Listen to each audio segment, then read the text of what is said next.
کسی کے اندر زندہ رہنے کے لیے ہم اکثر اپنے اندر ہی مر جاتے ہیں۔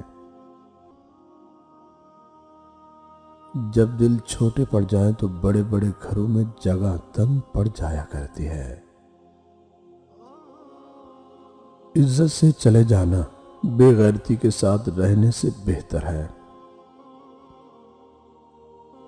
کبھی کبھی خزاں درختوں پر ہی نہیں بلکہ ہمارے وجود پر بھی اترتی ہے، لیکن اس خزاں کا ہمارے سوا کسی اور کو علم نہیں ہوتا۔ بیوی چاہتی ہے کہ شوہر میرے پاس بیٹھے، ماں چاہتی ہے کہ بیٹا میرے ساتھ بیٹھے، باپ چاہتا ہے کہ بچے میرے پاس بیٹھے، اللہ تعالیٰ بھی چاہتا ہے کہ میرے بندے میرے پاس بیٹھے، یعنی میرا ذکر کریں۔ یہ جو تمہارا نفس ہے نا، تم اگر اسے خیر میں مصروف نہیں کرو گے تو یہ تمہیں شر میں مصروف کر لے گا۔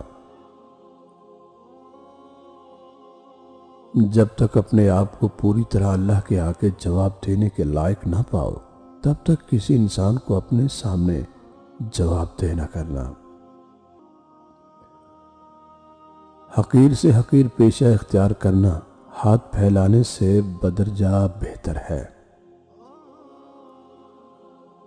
رحمت عالم صلی اللہ علیہ وسلم نے فرمایا، راہ میں سے پتھر، نقصان دہ چیز یا کانٹا ہٹا دینا بھی صدقہ ہے۔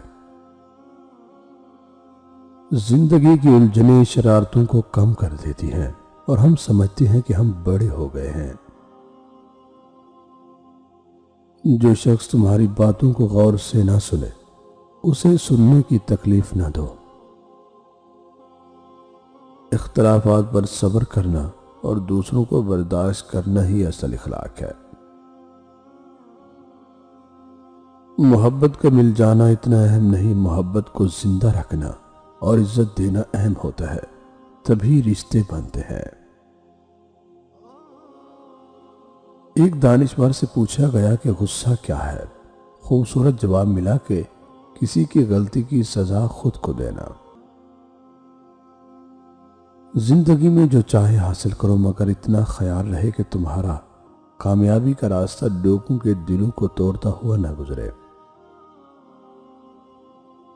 جیسے آپ کے کچھ گناہ صرف آپ کے اور رب کے درمیان ہیں، ایسے ہی کچھ نیکیاں بھی ہونی چاہیے۔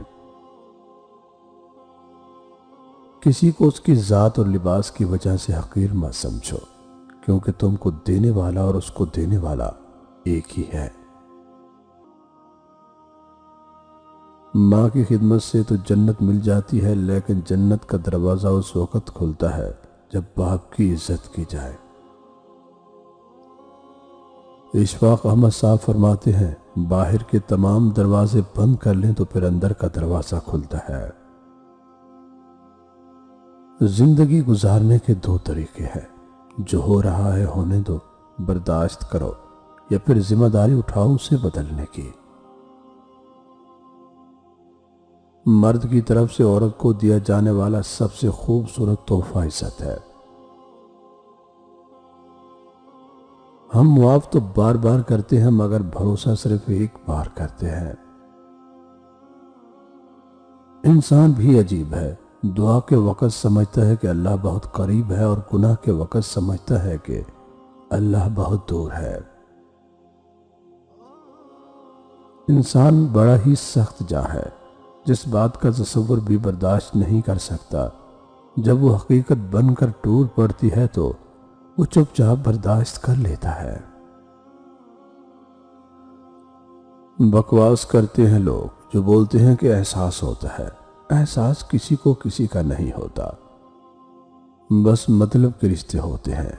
جب تک مطلب ہو تب تک لوگوں کو بہت احساس ہوتا ہے۔ جیسے مطلب ختم ہوا، لوگ ایسے رنگ بدل کے دکھاتے ہیں کہ عقل پریشان ہو جاتی ہے، پتہ نہیں ایسے کر کے لوگوں کو کیا ملتا ہے۔ دلوں میں فرق آ جائے تو تعلقات نبھائے نہیں، گھسیٹے جاتے ہیں۔ میری محبت کا گواہ صرف میرا اللہ ہے۔